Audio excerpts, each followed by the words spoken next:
Okay, so as I had just mentioned, I threw up this set of slides also on Carmen, and this is just some notes from the Aluminum Association. And they're actually the commercial body that's responsible for setting all these standards. There's a lot of stuff about the association there, but what we really want is,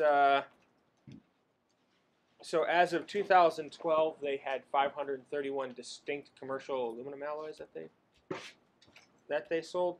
What I want to hit is this notion of how they handle alloy designation and temper, right? So the alloy is, of course, the composition. They call the temper all the processing that the material, that the alloy has gone through. That's an ugly color. It's a nice green on the screen. Okay, so basically the designation is they give it a series number. So the 6000 series aluminum is magnesium and silicon. That's probably the alloy system that most of you are familiar with, because most modern bicycle frames are made of 6000 series aluminum. But it goes from 1000, which is commercial purity aluminum or higher, 2000 series copper. The 2000 series alloys are the classical aerospace alloys, 2024 being probably the most famous. It was historically used for all of the aircraft sheet metal and skin. Right? 3000 is manganese, 4000 is silicon, right? 5000 is magnesium, 6000 is mag and silicon, right? 7 is zinc, and then since this is an old designation, everything else just is 8, right? So you won't hear so much of aluminum lithium being referred to as an 8000 series alloy, right? That's technically its designation, but because they're more modern, we'll usually just say aluminum lithium and actually have the composition, and it'll be sold. It'll be sold that way, right? Okay, so the first alloy gives you the first number gives you the series. The last two numbers for the 1000 series gives you the composition, right? So 1100 is 99% aluminum, right? It can have 1% impurities. That's really what we would fall into commercial purity. But 1350 is 99.5. The second number indicates special control. And it's not, for the purposes here, it's not that important. I forget what it is. I think 3 means that there's a control on copper. But anyway, it's sort of a subset there. If it's 0, it just means it's the natural impurity limits. So 1000 aluminum versus 1100, right? 1100's been gone through some additional special processing to remove some additional impurities that might cause intermetallics, such as tin and some others. Okay. So the last two numbers in the other series don't mean anything. Okay. So then the second number indicates whether it's the original, so 2000 is the first aluminum copper alloy registered. All the other ones get a deviation from it. Okay. So that's for wrought alloys. They also get a temper designation, right? So as fabricated, annealed, strain hardened, solution heat treated, thermally heat treated, right? So going back to the aircraft alloy, 2024 T3 or T4, you can then know what the heat treatment for that particular alloys was. The hardness temper, right? Strain hardened and annealed, strain hardened and partially annealed. Right, or H1 and H2 are the most common. There's other ones that pop up. Right. So then it follows the same trend, right? So H3, right, means that it was strain hardened, partially annealed, stabilized, and then variations on that theme, right? So the numbers go down in decreasing importance. Right, the thermal processing, right? So quenched and naturally aged. We'll talk about what naturally aged versus artificially aged is, right? But all of these different tempers. So T3, again, the common one for aircraft sheet metal, solution heat treated, cold worked, and then aged, right?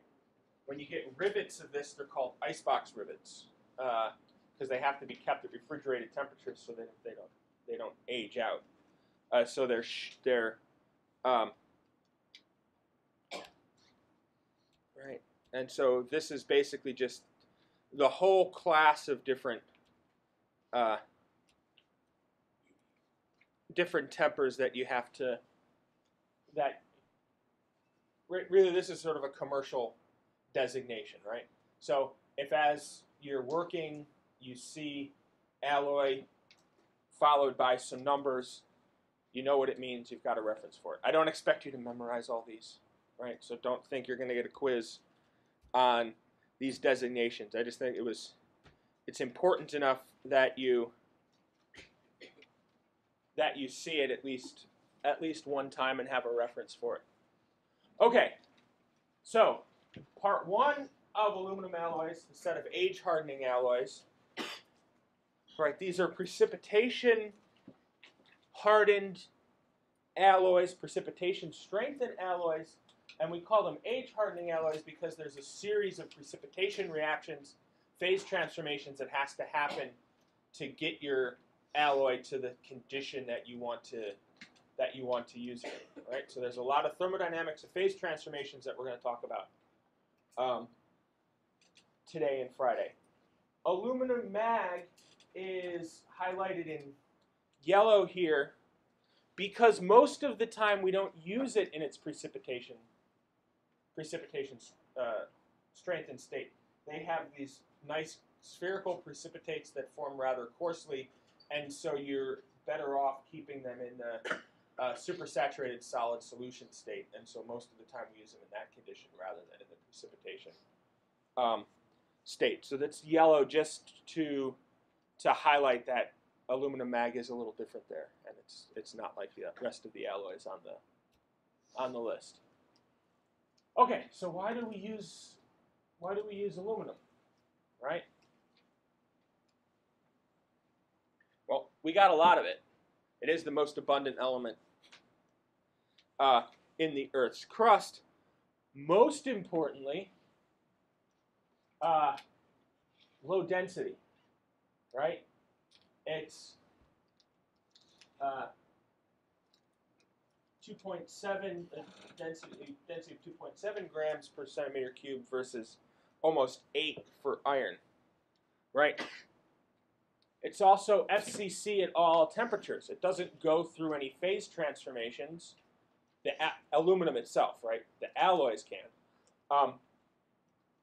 Across the useful temperature range. So that means we don't have ductile or brittle transformations like we do in a lot of useful steel systems. That means we don't need to worry about using aluminum at cold temperatures. At high pressures, aluminum actually goes to a BCC phase, right? But those are several gigapascals. All right. We've got good strengthening mechanisms, right? Aluminum is a fairly small atom, so that means we have a lot of options with respect to precipitation hardening, and because aluminum is kind of small, right? We have it doesn't take, there's a large range over which we can get a reasonable size difference for our solution strengthening regime. Lower melting temperature means that we can cast it, we can form it. It sinters easily, so we can do powder metallurgy routes with it, right? And it has good thermal, but more importantly, electrical conductivity, right? Aluminum is the second most common electrical conductor besides copper, right? So a lot of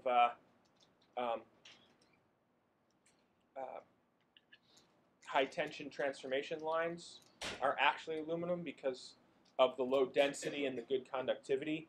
You need a significantly larger diameter wire conductor over copper, but the density difference means that you end up with, it's bigger to carry the current, but it ends up being lighter overall. Corrosion properties of pure aluminum really can't be beat, right? You get a protective oxide layer that forms. So even though it's very active from an Ellingham diagram sense, it's passivated by the film of the oxide that forms. This goes away with a lot of alloys, right? So you'll see, especially the aerospace alloys, the aluminum copper alloys, the addition of copper destroys the corrosion property. So they end up cladding with a thin layer of pure aluminum on top of the alloy. We can also thicken this coating by anodizing, right? And I'm not sure why that's animation, but you can just take a quick look. You know, here's the different, essentially moduli, shear moduli of different elements, and you can see it's roughly half of that of iron, roughly a third of most, a lot of steels, and not quite half of titanium, right? So that means a couple things will come up. Dislocation structures tend to have a lower energy. Also, the low elastic modulus comes into play in some of the precipitation stuff that we're going to talk about. So if we look at the solubilities here, right? So again, commercial purity is 99, greater than 99. But if we look at the solubilities of different elements in here, what do we notice?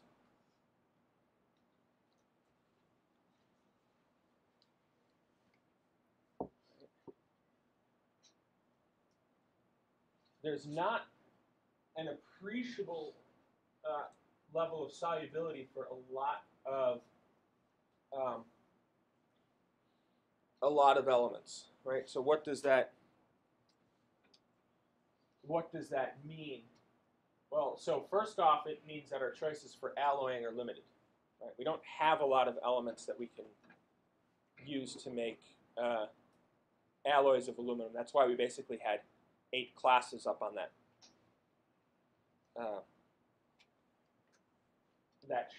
chart. It also means that we need to worry about intermetallic formation, right?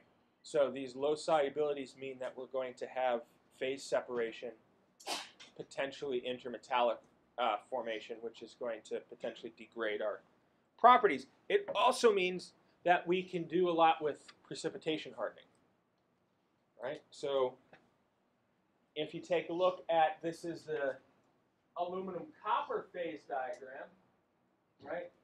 You can see we have 2 important trends. First, the atomic solubility of copper and aluminum is pretty small, The other important part, and we'll talk about this quite a bit. I wish I grab my laser pointer.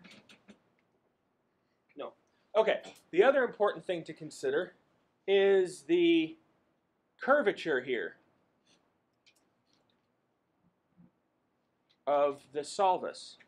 Why do you think the curvature of the solvus is going to come into play? Precipitation, how specifically? I saw the hand. Cooling from the temperature where it is soluble to where it forms precipitates. Yeah, so we can make metastable a supersaturated solid solution, which we can play with the processing to get the precipitation structure that we want, right? So you'll see this is aluminum silicon, right? And you see a similar sort of behavior there. Even though in silicon, most of the time we're more concerned about the position of the eutectic rather than the actual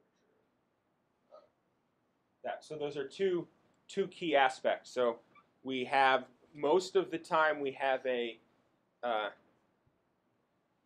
eutectic, right? And although for a lot of alloys the eutectic is too far over on the concentration to be of any use, right? And we have high curvature of the solvus line. Okay.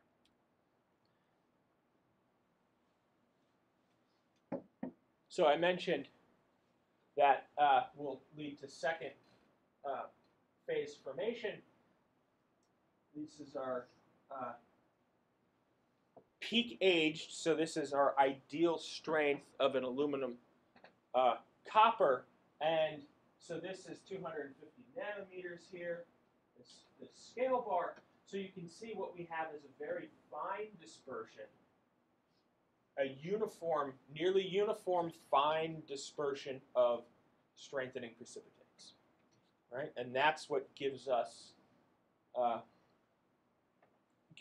strength. The other thing here, so this is the cutout of that, the phase diagram. Here's the solvus, right? And what we see is we have a series of metastable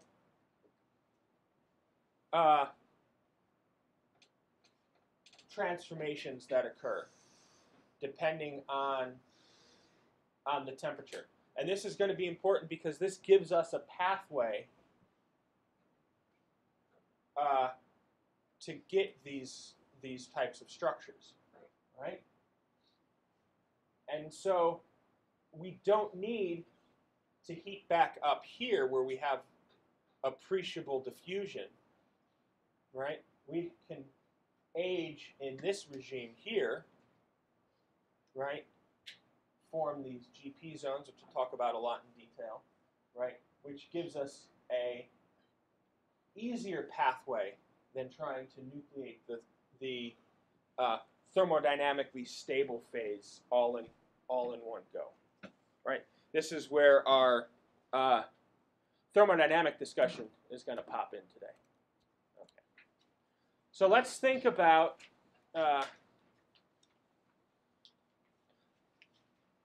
what has to happen to nucleate these sets of particles. Okay, so think back to think back to phase transformations, think back to Mod Sim last year for the seniors, right? What goes into nucleation, right? What do we need to consider? I shouldn't have put the answers up. Let me back it up. Okay, so I can't take the first one away. Now I remember why I put animations on this. All right. Okay. So there's three terms, right? What do they have to be? One of them's up there. Bulk free energy. Why is bulk free energy going to contribute to your transformation? It's right. So your system wants to minimize free energy, right? So if you have a free energy difference between the phase that you have and a different phase, it's going to tend towards the lower one, right? Your system wants to go there. What other terms do we have? Surface energy, right? When you're nucleating a new phase, you're creating a surface. So we need to take the surface energy into account. What else?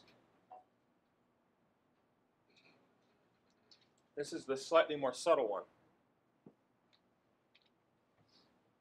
Are the densities of the two phases the same? Maybe, maybe not. More likely not. What? So you got a strain energy term. You've got a volume mismatch that's going to give you a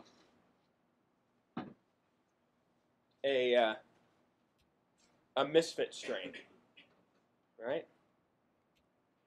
Right. So the total free energy is the contribution, right? So we've got a negative term because on the bulk free energy term because we want to go, right? But the penalty that we have to pay is we have a strain that we need to overcome, and we have a surface energy that we need to overcome. Right? So let's just rewrite these in terms of assume a spherical particle for right now, right? And we're going to write all of these terms in terms of the particle radius. Right? So this is just the volume of the sphere, right, for the two volumetric parts, and a surface.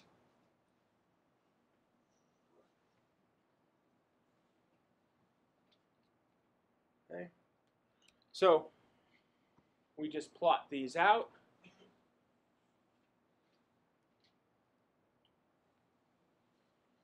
And so we have our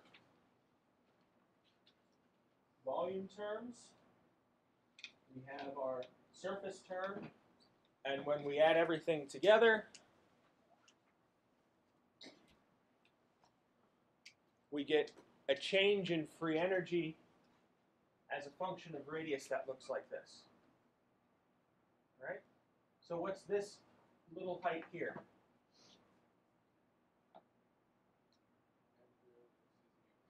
What's that? Well, sort of, right? So this is, what's our driving force here? Right? Let's think about it from that perspective. Right? We have these energy changes, but what's actually happening, right? We have, what's our mechanism? Yeah. Surface energy is really important to this, right? But what's actually happening physically, right? I'll borrow the Professor Fraser and talk about a nano ant, right? You're a nanoscale insect crawling around inside the microstructure of your material, watching what's happening. What's going on? Nucleation. What's happening during the nucleation event? Clustering, right? You've got local fluctuations, right? Basically, you've got random thermal motion that is driving local configuration changes, right? And so if I get a cluster of this size, what's going to happen? Is this going to be stable? No. It's going to fall back down to my previous state. I need to get a cluster of at least this size, R star, right? The critical nucleus size, before this is going to be stable. And then you can see as it grows, it reduces the free energy, right? But remember, this is a stochastic process, right? So you've got these little clusters forming and breaking apart, right? And you need to get a cluster of the critical size in order for it to be stable, and then it can grow. So if we say this is the critical size, what's this, right? So as my cluster gets bigger, as I form these clusters, there's an increase in free energy, right? Locally, right? That's, right? So in order to make a stable compound, I have to get at least this much energy from thermal fluctuations. So what do we call this difference?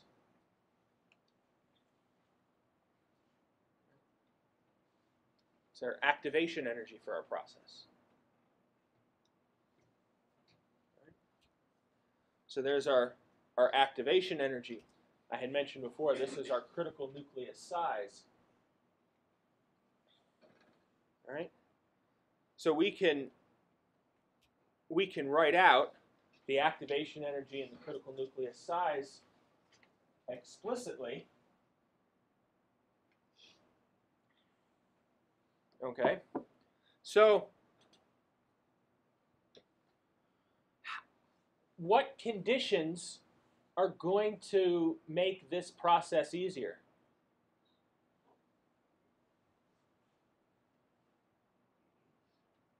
High surface energy or low surface energy?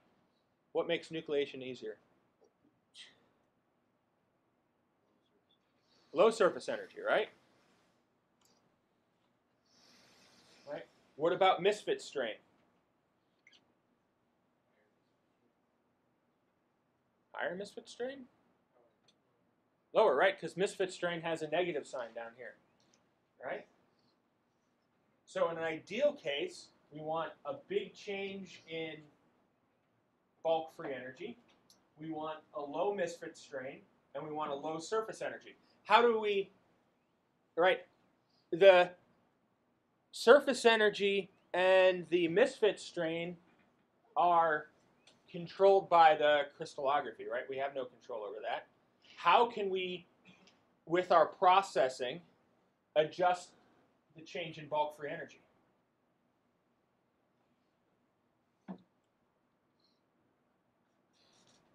Right? We're not changing composition. Composition is fixed. Right? So that means with processing, there's only a couple things we can do. Right? We can either heat it or beat it. Right? And since we haven't talked about any mechanical processing yet, it means heat it.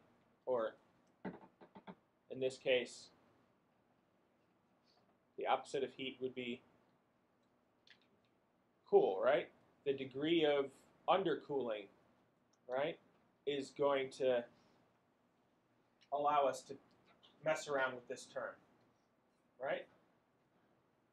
What is going to give us a bigger bulk-free energy change? Higher or lower undercooling? How fast do things happen at well, let me ask, at the exact equilibrium, at the solvus, right? What is, by definition, what does the free energy of both phases have to be? Right? They have to be the same, so that means delta GV has to be 0. Right? So you need undercooling in order to have that bulk free energy. So the degree of undercooling that we play with, right, is the knob that we can turn when we're playing with these systems. Right? So our nucleation rate, right? We didn't go through the derivation here, right? So, but what goes into our nucleation rate, right? I said this is a stochastic process, right? So if you think about your rate of winning the lottery, right, or any sort of raffle ticket, right? The first term, omega, right? This is how many tickets you buy, right? How many chances you have for this event to occur, right? And that's going to be something on the order of the atomic vibrational frequency, right? We're talking about things that happen by random thermal fluctuations, random local perturbations of our structure, right? So it's going to have to do, the first term is just a factor that goes out front and says how many random thermal motions do I have, which can contribute to this. If you don't buy the lottery ticket, you have 0 chance of winning. right? And that's sort of a good analogy for this, right? Even when we have really, how many atoms do we have in a solid? Right? So just think of a mole, right? How many atoms? Right? 6.02 times 10 to the 23rd, Avogadro's number. Is that a huge number or a small number? Right? That's astronomically huge. Right? So even if we have very high nucleation rates, the probability of a nucleation occurring at any point is vanishingly small. What's the probability of me winning the lottery? 0. What's the probability of someone winning the lottery out of all the tickets that are sold? It approaches 1. Right? So the probability of a nucleation event occurring at any specific point is astronomically small.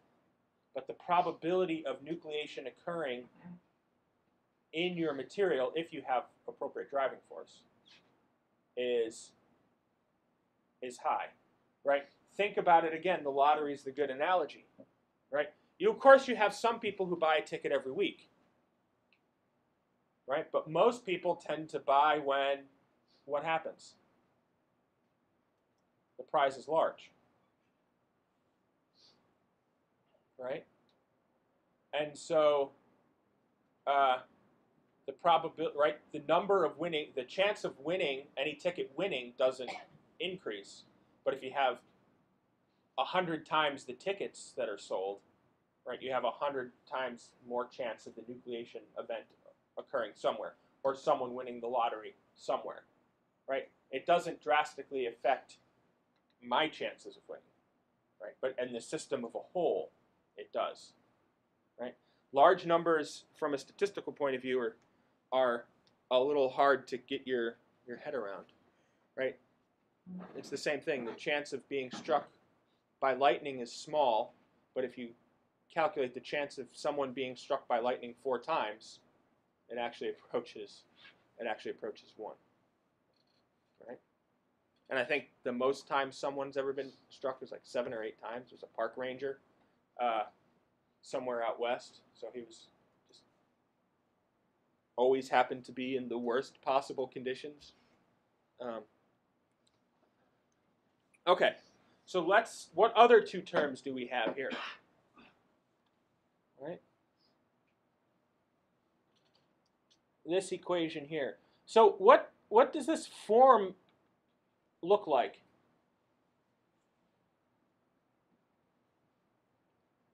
Right? This, what do we call this form of the equation? This exponential with a negative term in front. Arrhenius, right? And it's classical chemical kinetics, right? Right, is where you first saw the Arrhenius equation. And this term here, this GM, this is our diffusion, right? This is the activation energy for atomic migration, right? So we have to have the number of times this can happen. We have the number of atoms per unit volume, is that C0 term. Those are just constants out front. We have how easy it is for the chemical species to move, because remember, we're talking about diffusional phase transformations. We're changing the composition. So that means we need to have diffusion occurring. So how easy is that? How easy is that diffusion to happen? And then the last term is our delta G star, how easy it is to nucleate, right? And what did we say that was driven by? The degree of undercooling that we have, right? So if we plot those 2 terms, one goes this way and one goes this way, so we end up with a nucleation rate that looks something like this. As we come down, undercooling gives us our driving force. So over here, we're driving force limited. We don't have enough free energy difference between the 2 phases to nucleate. As we cool the temperature down, then we come mobility or diffusion limited. We can't move, we don't have enough atomic mobility to move our species to where it needs to be for the transformation to occur. So that means we have a fairly narrow window here of which we can affect reasonable transformation. If I just took, for many systems, if I just take it above the solvus and then quench down, that solid solution is going to be pretty stable. In terms of aluminum and copper, it will age at room temperature because we have mechanisms in play that drastically lower our free energy for diffusion. Mostly a quenched in vacancy, much higher than expected vacancy concentration, right? So vacancy gives us a pathway for faster atomic migration, okay? So basically the take-home message is we need a certain degree of undercooling for nucleation to happen. And then we have a fairly narrow temperature range over which we have the right combination of mobility and driving force for things to actually occur, right? So let's take a look at aluminum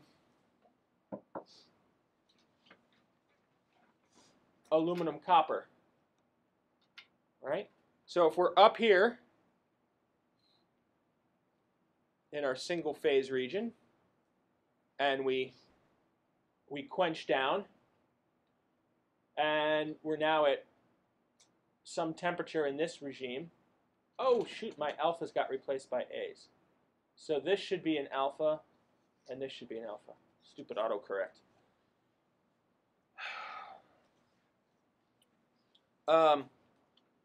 What do we expect to happen?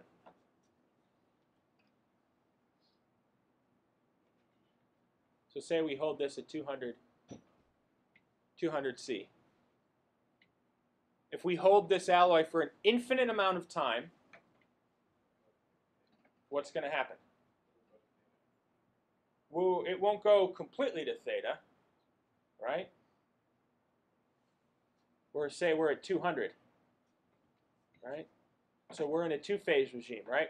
We're going to go to alpha of this composition and theta of whatever it was before we hit that intermetallic, right? Right, from the full phase diagram, right?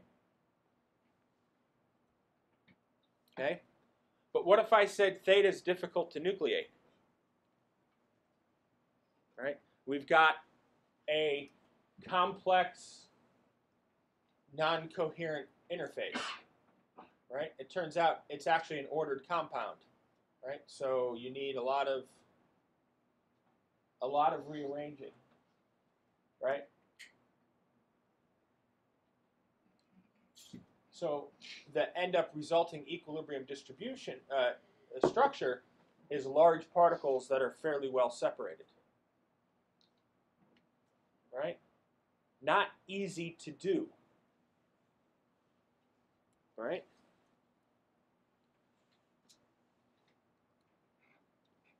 However, we have options to nucleate metastable structures. Right? They're not the equilibrium structure. If I hold here, I nucleate these things called GP zones. Okay, so just based on our discussion, what properties do we think these GP zones have to have? Are they going to have a coherent or incoherent interface? Are they going to have a large surface energy or a small surface energy? Small. Is the bulk free energy going to be change going to be bigger or smaller than for the equilibrium phase? I heard some mumbling. What was it?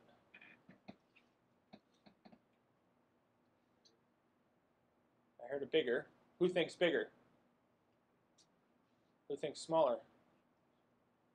If we said the surface energy has to be lower, And if it had a bigger bulk free energy change, would it be the equilibrium phase or a metastable phase? Right? If the bulk free energy change was bigger, it would end up being the equilibrium phase. Right? So it's not actually our minima. Right? But kinetically, it's easier because of the coherent interface and other things that we'll talk about, means that it's easier to nucleate than the thermodynamically equilibrium phase. All right? Okay. So let's take a look at what these GP looks like. So GP is an abbreviation for two people's names. All right? Gounier and Preston. Right? And what they noticed is smearing. They noticed lattice, when they did diffraction on these, they noticed that the Laue peaks were no longer circular, but became stretched out, right? And they became stretched out in certain directions, which implied that certain lattice planes had a distribution of spacings rather than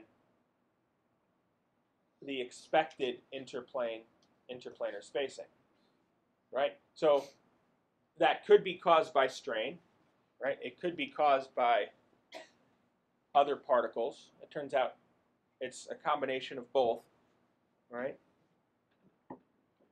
Okay. So basically, GP zones are just little clusters of copper atoms in aluminum copper. In aluminum mag, they're little clusters of magnesium atoms. They're just little clusters of the secondary phase. Okay? In copper, they form these layers, only a couple atomic layers thick. 1 to 3 atomic layers. Okay? The important thing is there's not a structural phase transformation. It remains FCC, right? It also has a perfectly coherent interface, right? We do have a strain term that we have to contend with, but the system can deal with that as well, right? What's the elastically soft direction in FCC? Which is the most compliant direction in an FCC crystal? 100, right? Right? So, what direction do you think these clusters are going to align themselves with? Right? So they're going to minimize the strain energy by making themselves parallel to the 100 direction.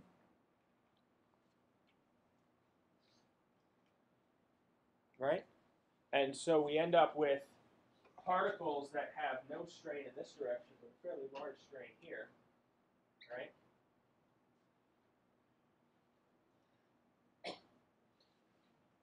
Right, and so here we see a TEM micrograph, right? But the important part is these things have a very small nucleation barrier. Our star is tiny. The activation energy is small.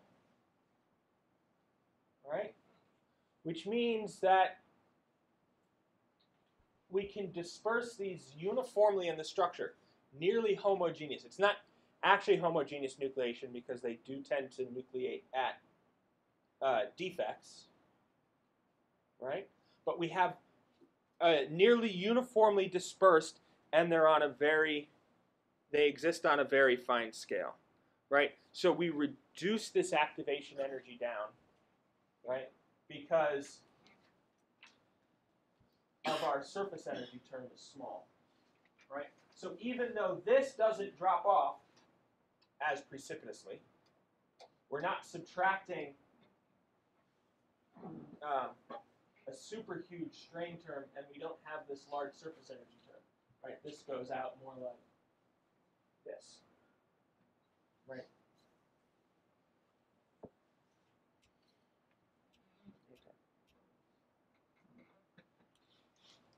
So, and so the effect of this is we see a really measurable change in properties as we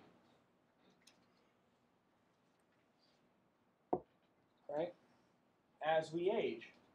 So here, right?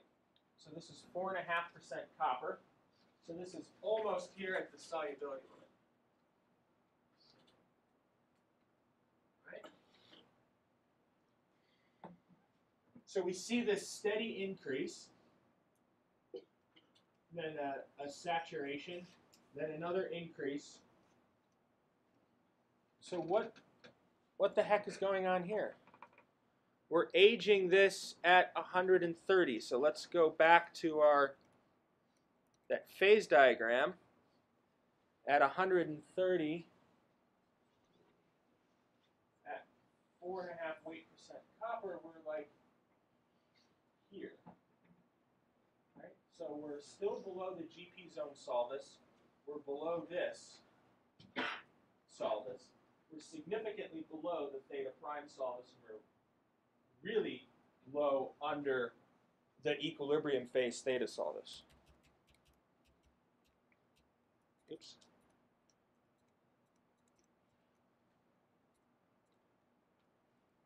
Where's that? There we are. So what the heck is happening here in this regime?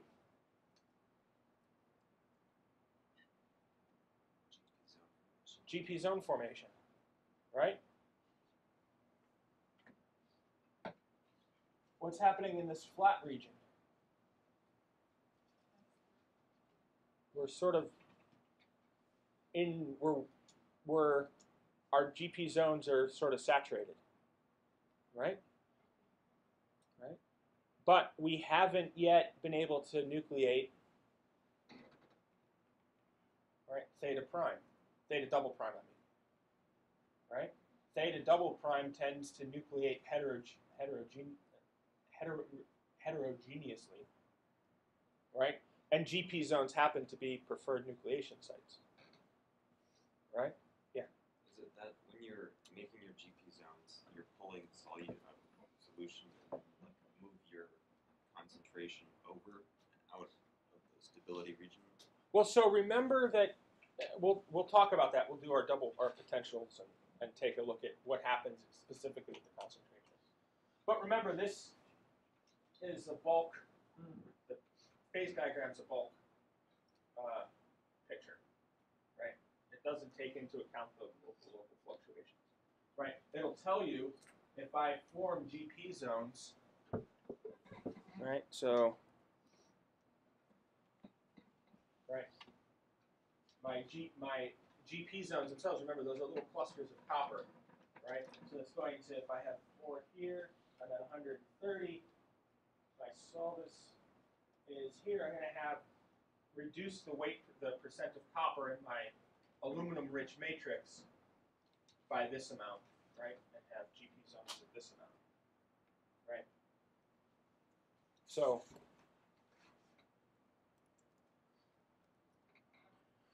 right, but we see this punctuated aging, right? So here we're able to nucleate theta prime, right? This requires, or theta double prime, requires long-range diffusion, right? These particles are going to nucleate and then grow, and now why does our hardness go down again?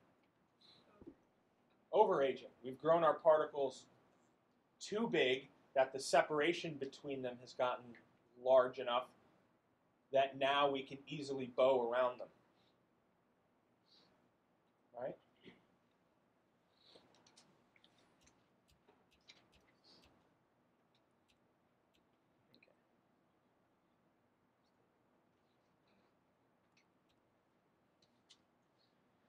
Okay, so this is sort of just a little refresher of what we talked about with hardening, right?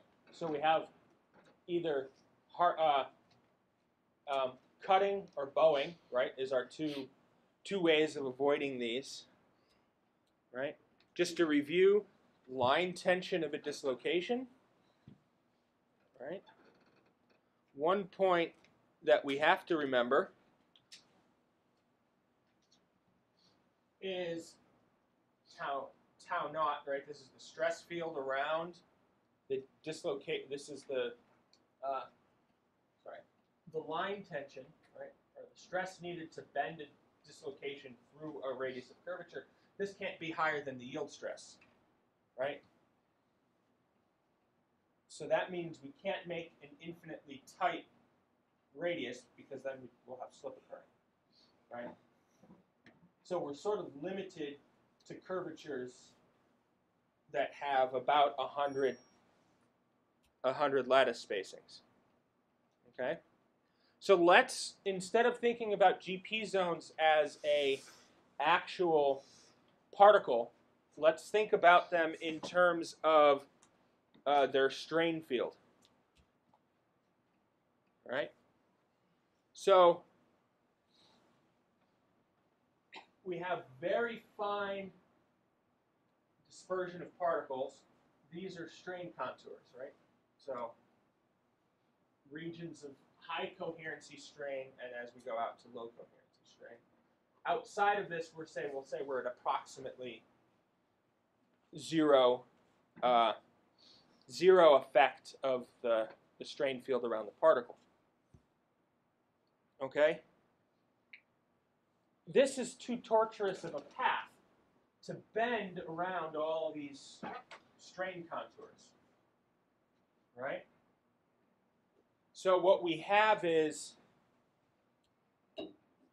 regions of the dislocation that is, the line length is going against the strain gradient, going to higher regions. Regions that are going to lower, right? And so we have easy and hard, right? We have moving the dislocation into the strain field is hard, moving it out of the strain field is easy, right? But everything is sort of all bundled together. We can't really bend this line very much. And so just remember the effect of the coherency, right, is the difference in the right, is this effective strain terms raised to the 3/2 power for this, right? Is the magnitude of this effect from the strengthening lecture. Okay. So we already talked about the direction of strain, right? These disks are going to lie parallel to the 001 planes, right?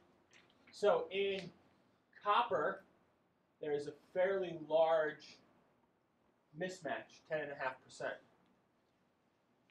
right? So that's going to give us a fairly large strain. So we adopt this disk shape to minimize it.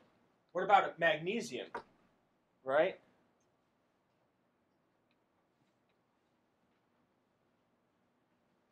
Right? Where is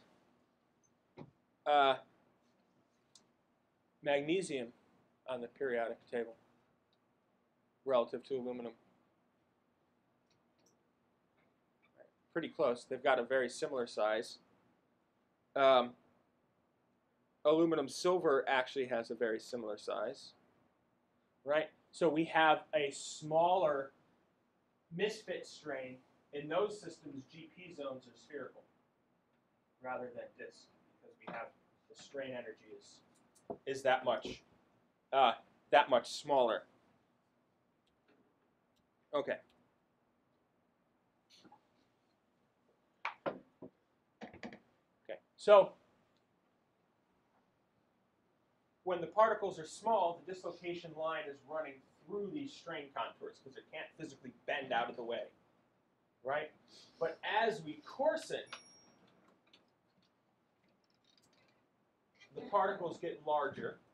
They're more separated, right? Because we're not changing our overall compositions. So if we have the same volume fraction of copper, we haven't changed our temperature, means we need to, as we coarsen, the particles are also getting farther apart from each other. The number of particles is smaller, right? Now our dislocation line can bend around the particles like this. So the dislocation wants to stay in the low strain region, right? So we now, to move this dislocation at all, whereas as before the picture was, right, half of our dislocation line was approaching this high strain region, half of it was moving away, right? Now, I'm going to have to move my whole dislocation line from a low strain region into a high misfit strain region, right? So this is going to give us slightly better, right? More, it's going to be harder to cut here, right? Right, we're going much more of the dislocation line has to go through that high energy region, right? And so we're going to stop there, and basically what we see is as we age, we're just going to increase our strength until we sort of reach a plateau, right? While we're within a range. This is, again, highly schematic, right? So it's not perfectly flat. A nice, clean transition like that. The quiz on Friday will be only strengthening stuff, and the questions are up.